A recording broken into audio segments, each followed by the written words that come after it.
Corrosão por crescimento biológico é aquela em que a corrosão do material se processa sob a influência de micro-organismos, que podem ser bactérias, algas ou fungos. Em uma planta industrial, independente do segmento de atuação, sempre será repleta de equipamentos e máquinas trabalhando a todo vapor. Isso significa que todo esse maquinário irá gerar muito calor.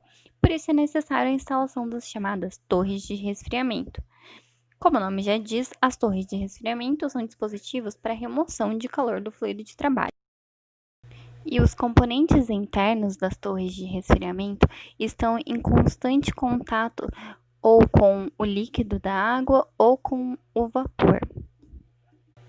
Assim, é um ambiente propício para o crescimento de micro-organismos e formação de biofilme. E esse biofilme pode gerar inúmeros problemas, como, por exemplo, a obstrução de fluxos do fluido, diminuição da eficiência da troca térmica nos equipamentos e problemas sérios de corrosão generalizada.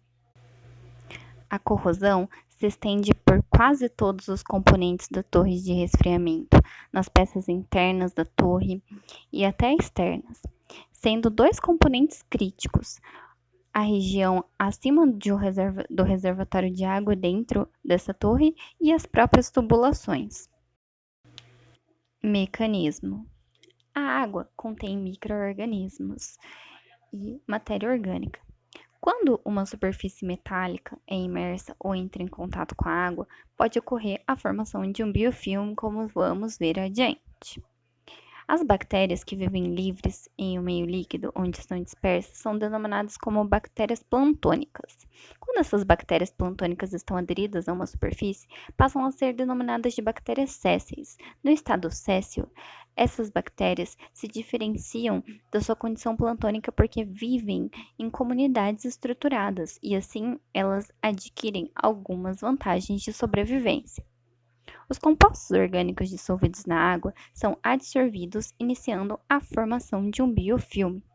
Os biofilmes são comunidades de células aderidas a uma superfície e entre si, e embebidas por uma matriz de substância extracelular polimérica. Essa substância polimérica são produzidas pelos próprios micro-organismos, com a finalidade de aumentar a sua chance de sobrevivência em um determinado meio.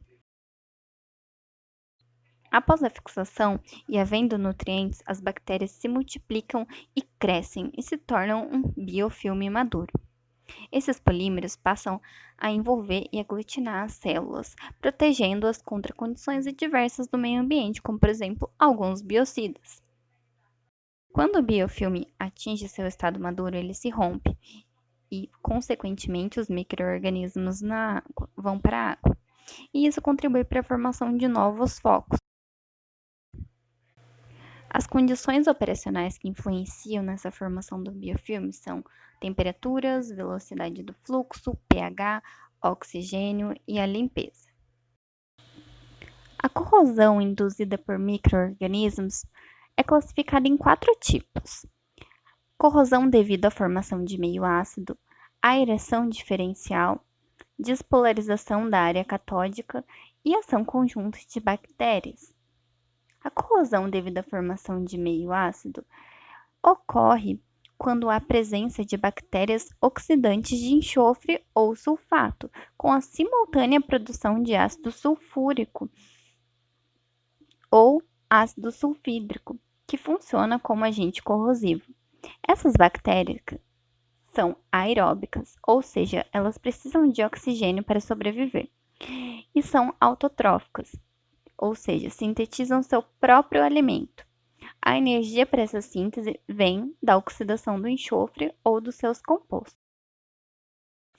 É bastante comum ver esse tipo de corrosão por esse mecanismo nas partes internas dos tubos e nos componentes estruturais da torre. Nas torres de resfriamento, pode-se detectar a presença de algas, que são plantas que crescem rapidamente em presença de ar, água e luz. As algas, elas são arrastadas para dentro das tubulações ou outros locais onde não há luz. E embora elas parem de crescer, forma-se um biofilme. Logo abaixo desse biofilme pode ocorrer a corrosão, tanto por aeração diferencial, como também pela despolarização catódica. A aeração diferencial é uma pilha constituída de eletrodos de um só material metálico, no caso, o aço, em contato com o mesmo eletrólito, a água, mas que apresenta diferentes teores de oxigênio. Essa diferença de teor de oxigênio gera uma diferença de potencial, provocando corrosão. O biofilme, ele gera regiões pouco oxigenadas, que é o ânodo, e uma região mais oxigenada, o cátodo. As bactérias de ferro são aeróbicas, como, por exemplo, a Gallionella e a Cetronix, e elas aceleram a oxidação de íons de ferro 2+ dissolvidos na água para íons de ferro 3+, que formam então o óxido férrico hidratado, ou hidróxido de ferro 3. Estes são insolúveis, e isso faz com que eles fiquem aderidos em forma de tubérculos de cor castanho amarelado e laranja na superfície metálica. A despolarização da área catódica por bactéria redutora de sulfato ocorre em condições anaeróbicas, sem a presença de ar. A reação catódica de corrosão, ela é uma evolução de hidrogênio através da dissociação da água, onde os íons de hidrogênio produzidos encontram-se adsorvidos sobre a superfície metálica, sendo posteriormente consumidos pelo processo metabólico da bactéria. Entre as bactérias mais comuns estão as redutoras de nitrato, as redutoras de dióxido de carbono e as redutoras de sulfato, que é o caso mais comum que ocorre nas torres de resfriamento. Essas bactérias retiram a energia necessária aos seus processos metabólicos das reações de oxirredução. Esse tipo de corrosão é caracterizada pela presença de tubérculos e, ao retirar esses tubérculos, observa-se pits profundos.